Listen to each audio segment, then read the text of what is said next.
Before we start the meeting, just a few public service announcements. For an emergency, please note the exits on either side of the chambers and proceed down the stairs.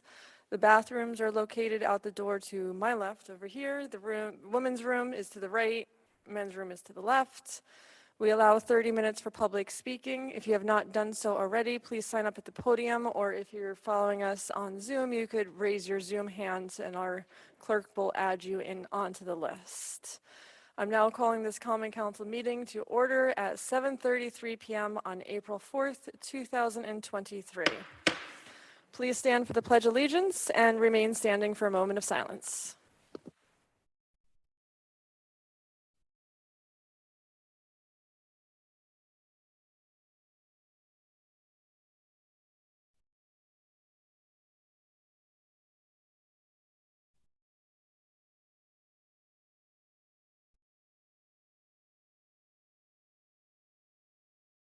Thank you. You may be seated.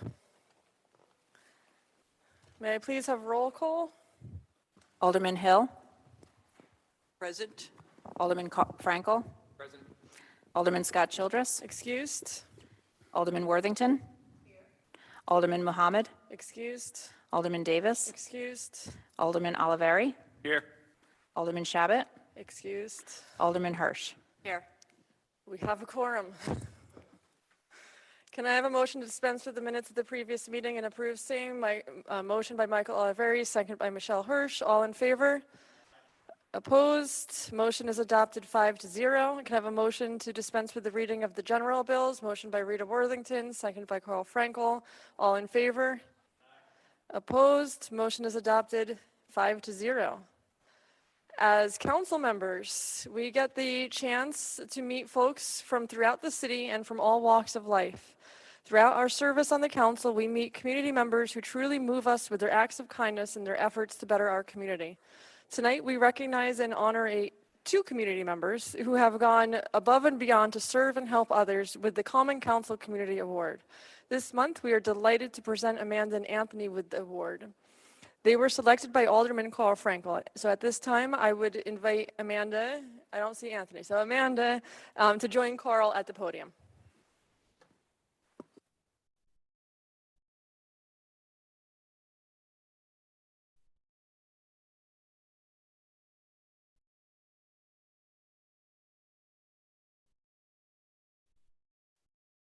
There we go. There you are. So, Amanda, your husband is not here. He was called to work at the last minute, unfortunately, but you can stand in for him, too. It is my pleasure and my honor to present this month's Community Service Award to you and Anthony. As many of the people here and on YouTube watching know, Anthony and Amanda are the founders, owners, and operators of Rough Draft Bar and Books in Uptown Kingston, as well as the co-founders, co-owners, and co-operators of Kingston Bread and Bar, also in Uptown Kingston.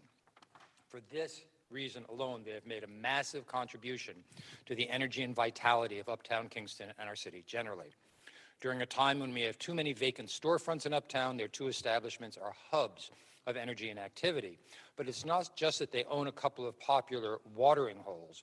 It's what they're doing and how they do it that caused them to spring immediately to mind when I was asked to select someone or some ones from my ward for this month's Community Service Award. Let's start with the fact that they run a cultural center, an informal, friendly, totally unpretentious cultural center at Rough Draft. It's not just a bar, it's a bookstore, and that means something in our day and age. They're also very community-minded. They do their best to keep their prices low and affordable. They regularly make their space open for community gatherings, and they're also compassionate in other ways. They welcome folks who may not have the resources to buy food and drink for themselves, or who may just need a few minutes to rest with a warm and free cup of coffee to drink. They also hold fundraisers and give regularly to important local causes, highlight and support local musicians, artists, and writers, and work together with their Kingston Bread and Bar partner, Aaron Quint, and local groups like the Y Farm and People's Place to keep people fed. They don't do this to burnish their image. They do this because they're compassionate people, because this is how they roll.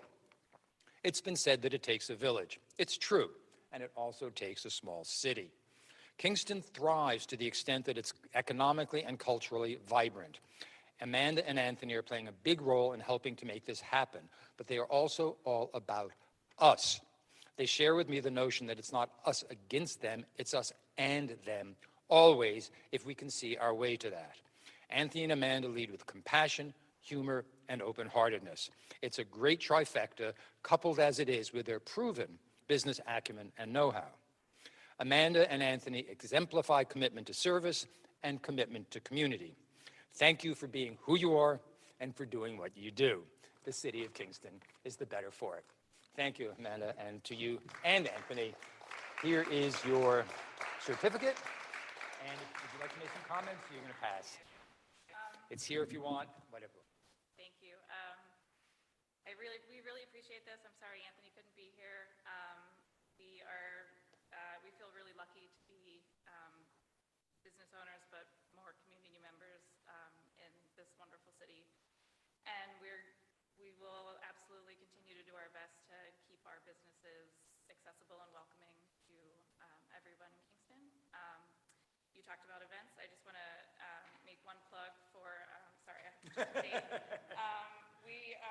We just set the date for a meet the school board candidates at Rough Draft on April 26th. It's a Wednesday night, so if anyone's interested in learning more about the people running for school board, please join us then. That's it. Thank you very much, Amanda. Thank you.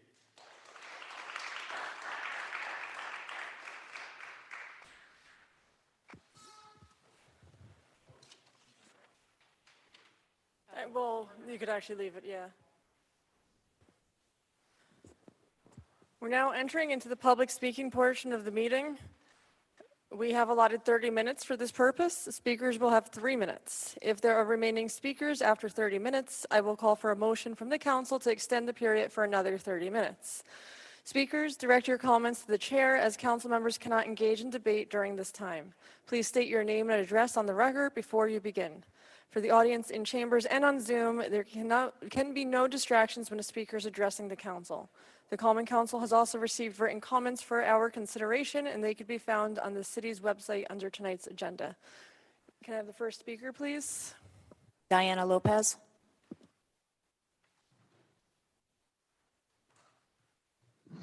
Hello, good evening. My name is Diana Lopez. I live at 38 Stefan Street, and I've been living in Kingston. I've been here already several times.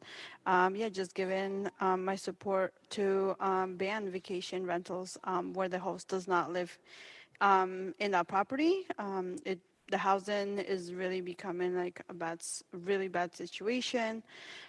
Just yesterday, I received a call from someone who unfortunately was running away from their country, and they came here. They have nowhere to go. And right now, the place where they're living, they have no way to like afford to pay the rent. So I got the voicemail that they are very stressed out because there's no housing available. So I know that the council has the power to like edit the zoning that is happening right now. So I really asked them to really think about like the housing and make sure that also like every development that is being built has affordable housing in it to make it accessible for our community members. And yeah, thank you very much.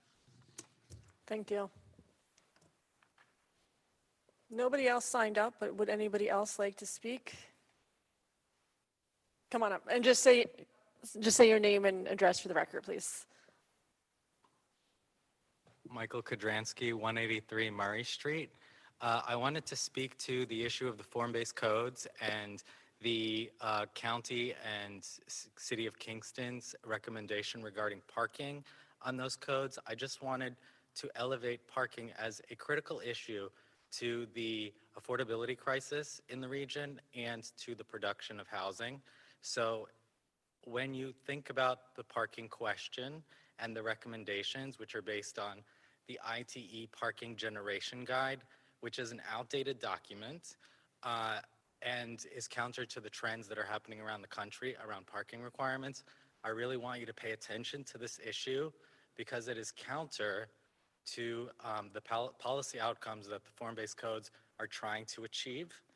So really look at the recommendations and think about how the recommendations factor into what the form-based codes are trying to achieve. Thank you. Thank you. Anybody else in chambers who would like to speak? Anyone else? Anybody on Zoom, Elisa? All right, oops, hearing nobody else, I will close the public speaking portion. Oh, wait, sorry. False alarm. One more on Zoom. Brahvan Ranga. Hi, good evening, Common Council. Really appreciate your time. My name is Brahvan Ranga. I'm the political director at For the Many. Our office is at 13 Branch Street. And I want to echo what Deanna said. Kingston's facing a housing crisis. It's getting harder to afford rent, pay property taxes, and afford home prices and just find a place to live. And the council has the authority and the ability to do something about it through this new form-based code. And the code the city's considering has a lot of positive points, but also a couple of points of improvement. And it's the responsibility of